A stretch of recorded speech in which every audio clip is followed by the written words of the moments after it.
À l'aide, au secours, au secours, au secours! Aidez-moi vite, s'il vous plaît.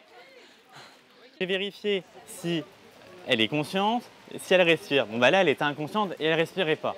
Bon, qu'est-ce que j'ai fait après? Lucien, 18 ans, est secouriste bénévole à la Croix-Rouge. Depuis 2 ans, il transmet les gestes qui sauvent, un engagement qu'il conjugue avec ses études d'aide-soignant. Ça a permis de faire tremplin sur la notion de responsabilité quand même, parce que quand on s'occupe d'une personne, que ce soit en équipe ou en binôme, il y a de la responsabilité derrière. Déjà apprendre des protocoles par cœur, bien savoir les faire, c'est quand même important. On va utiliser le talon de la main, c'est cette partie-là, qu'on va mettre au milieu du sternum, donc qui se trouve ici.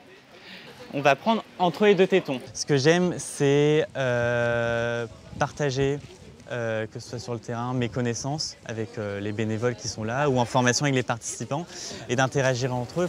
Moi aussi, ça me nourrit pour derrière savoir mieux enseigner.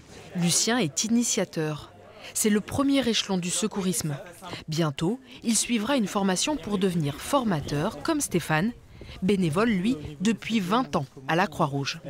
On apprend beaucoup sur soi-même aussi, à la fois sur des valeurs, des organisations, des procédures, garder son calme en toutes circonstances.